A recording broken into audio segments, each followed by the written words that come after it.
જંગલની જમીન ખેડવાને લઈને જે વિવાદ થયો ત્યારબાદથી જ ચૈતર વસાવા જે અંડરગ્રાઉન્ડ થયા અને ત્યારબાદ પોલીસ સમક્ષ હાજર થયા। આ તમામ પ્રકરણની વચ્ચે એક નામ ખૂબ ચર્ચામાં રહ્યું, જે મહિલા નેતા હતા, આદિવાસી નેતા, તેમનું ખૂબ જ નામ ચર્ચામાં રહ્યું અને ક્યાંક ને ક્યાંક મનસુખ વસાવાને પણ તેમણે પરસેવો છોડાવી દીધો હોય તેવું ક્યાંક જોવા મળ્યું હતું। તો આપણી સાથે આજે છે રેશમાબેન વસાવા। રેશમાબેન વસાવા, નવજીવન પર આપનું સ્વાગત છે। પ્રથમ તો આપને પૂછવા માંગીશ કે જે કેસ થયો આખો અને આ જે ઘટના આખી હતી એમાં શકુંતલાબેનનો ક્યાંક ને ક્યાંક જે ઘરે હતા અને એને લઈને જે રીતે પોલીસે કેસ કર્યો, તમે એમના વિશે શું કહેવા માંગશો? આ જે કેસ થયો છે એ તો અમે બહુ નિંદનીય ગણાવીએ છીએ, કેમ કે એક મહિલા પર આટલી બધી અત્યાચાર, એક એમએલએ સાહેબની ધર્મપત્ની છે અને અમારા જેવી સામાન્ય છોકરીઓનું, એક મહિલાનું અમારે શું કે અમારે ડરીને રહેવું પડશે, કેમ કે તો ધારાસભ્યની વાઇફ છે છતાં એમને અડધી રાતે લઈ જવામાં આવ્યું। તો અમારી જેવી સામાન્ય છોકરીને તો પછી રાતે ઘરમાંથી બહાર નીકળવાનું અઘરું છે, કેમ કે મહિલા ઘરમાં એ સુરક્ષિત નથી અને બહારે સુરક્ષિત નથી। તો અમારે મહિલાનું અસ્તિત્વ હવે ખતમ થઈ ગયું છે એવું લાગે છે અમને।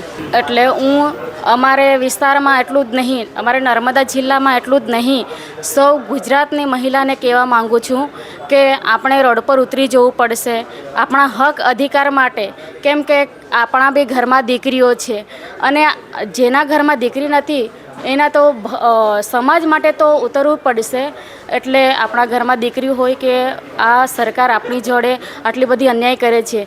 જે મણિપુરની ઘટના બની ત્યાં સરકારે ન્યાય નથી અપાયો, તો કાલ તો આપણી બી આવી હાલત થશે। એટલે સૌ મહિલાને કહેવા માગું છું, એવું નહીં કે અમારા નર્મદાની બહેનોને કહું છું, સમગ્ર ગુજરાતની બહેનોને કહેવા માગું છું કે આપણા હક અધિકાર માટે આપણું લડવું પડશે અને આપણે રોડ પર ઉતરવું પડશે। આપ પણ ત્યાં ડેડિયાપાડામાં રહો છો। ડેડિયાપાડામાં ક્યાંક ને ક્યાંક આરોપ લાગે છે કે પોલીસે જે આખો કેસ છે એ ઊભો કર્યો છે, તો એવું શું કારણ છે કે જે તમને લાગે છે કે ડેડિયાપાડામાં ચૈતર વસાવા ઉપર આ જે કેસ કર્યો છે એના પાછળ આ કારણ હોઈ શકે?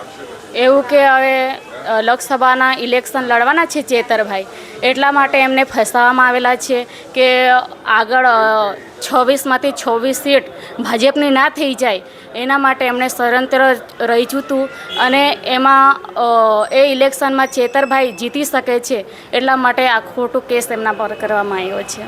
મનસુખ વસાવા પણ ક્યાંક ને ક્યાંક તમે જોયું હશે, તમે પણ પ્રતિક્રિયા આપીને એમણે એવું કહી દીધું કે આમ આદમી પાર્ટી મહિલાઓને આગળ કરે છે, પરંતુ ક્યાંક ને ક્યાંક મહિલાઓને આગળ આવવું એ તો સારી વાત કહેવાય। તો તમે મનસુખ વસાવાને શું કહેવા માંગશો કે મહિલાઓને આગળ આવવું તો એ તો સારી વાત કહેવાય, તો એ કઈ રીતે એ કહેવા માંગતા હતા? મેસેજ શું છે, એનો જવાબ તમે શું આપવા માંગશો? અમે તો અમને કોઈ આગળ કરતું નથી, અમને કોઈ પાર્ટી સાથે કંઈ મતલબ નથી। અમે અમારા સમાજ માટે લડીએ છીએ, અમારા હક માટે અમે લડીએ છીએ અને અમારી મહિલા માટે લડીએ છીએ, કેમ કે હવે હાલમાં રાજસ્થાનમાં ઇલેક્શન હતું તો એમણે કીધું કે મહિલાને 450માં બોટલ આપશું।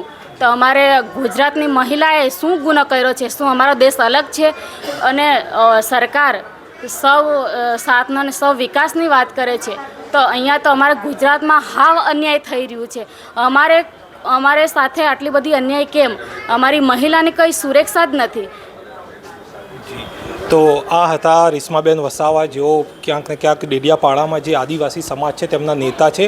તેમની સાફ વાત છે અને ક્યાંક ને ક્યાંક પોલીસની પણ જે કાર્યવાહી છે તેને લઈને પણ તેમણે સવાલ ઉઠાવ્યા છે। આ પ્રકારના અહેવાલો જોવા માટે નવજીવન ન્યૂઝ સાથે જોડાયેલા રહો।